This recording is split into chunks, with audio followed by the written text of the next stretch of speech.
You always talking to everybody when you encounter them now about your personal path to healing based on the dysfunction that you encountered in your past.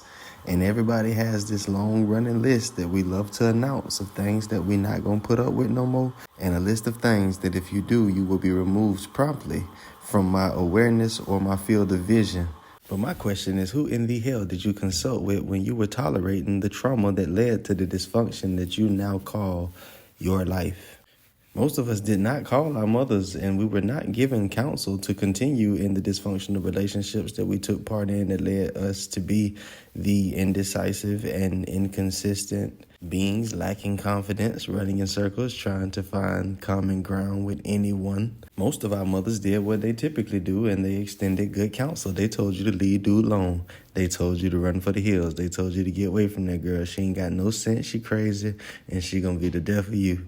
But is not human nature the definition of irony? Oh, if you ever want to see a human being motivated to accomplish anything, tell them that they should not do it or they cannot do it, and it will become the only thing that they seem to desire, even though they do not desire the completion of the act. They are doing what they have been doing since they were a child. They are fighting desperately for the factual expression of their imagination. Follow me. Don't get lost. Follow me.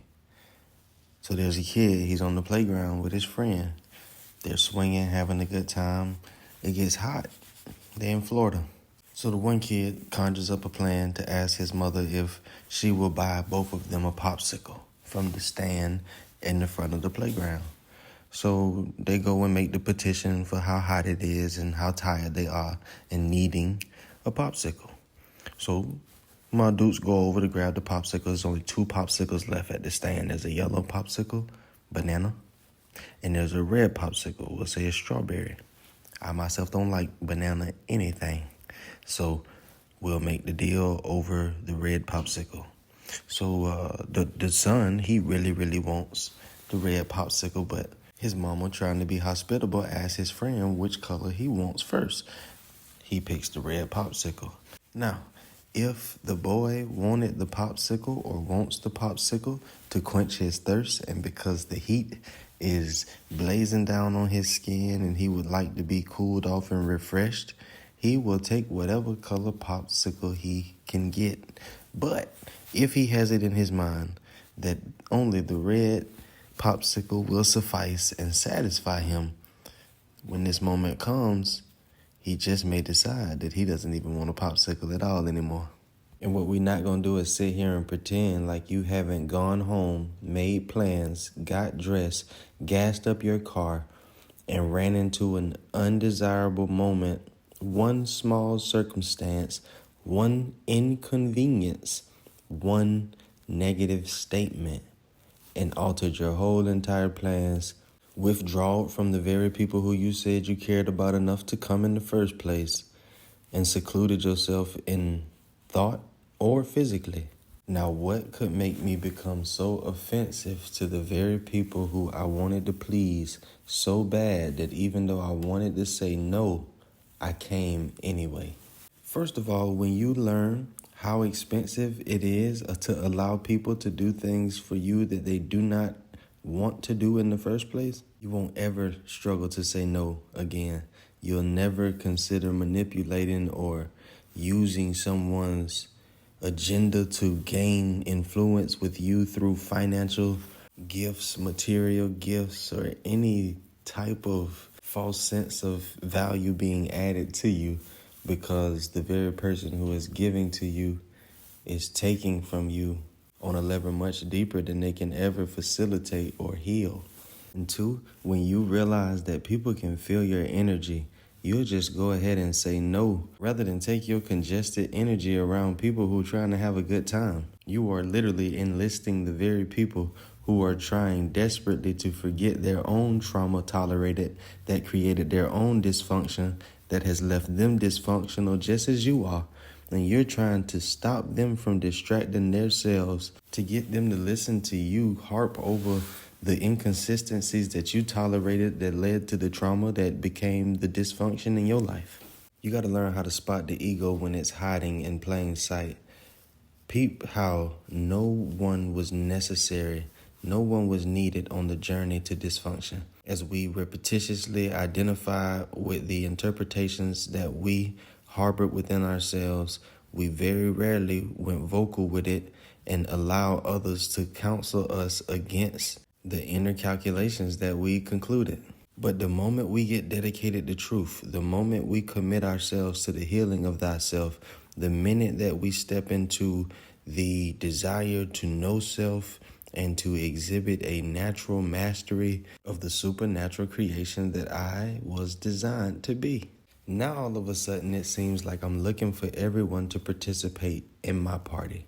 It seems like I now expect people to speak to me as if I'm a healing being, to acknowledge my healing, to recognize my healing, to celebrate my healing along with me. Oftentimes in the days of darkness, we would sit in dark rooms, obsessing over our every concern, not making contact with our friends and our family, not extending ourselves, being vulnerable and transparent so that they can be supportive.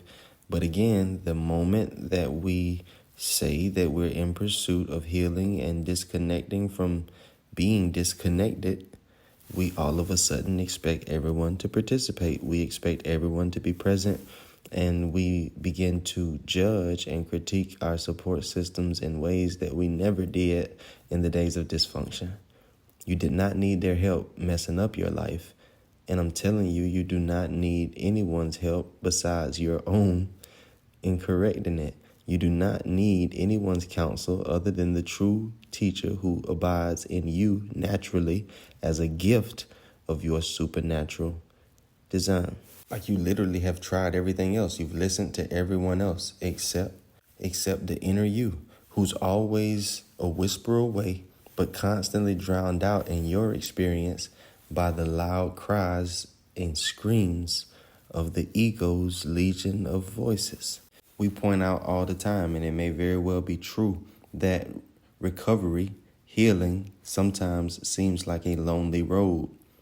But we do not often admit how lonely a road dysfunction was. We do not often sit and recall how lonely we felt as we sat inside of our disparities.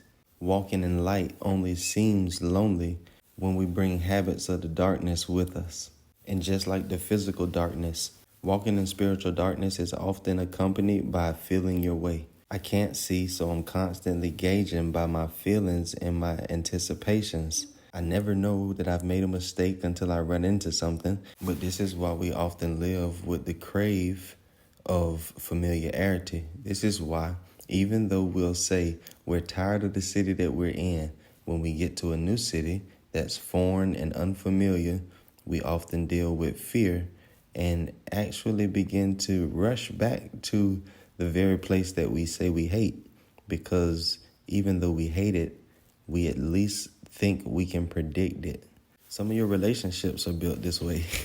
Some of the people in your life, some of your friends, your spouse may very well be someone whom you don't really like, but you believe that you're safe enough with because of your knowledge of their past and their patterns.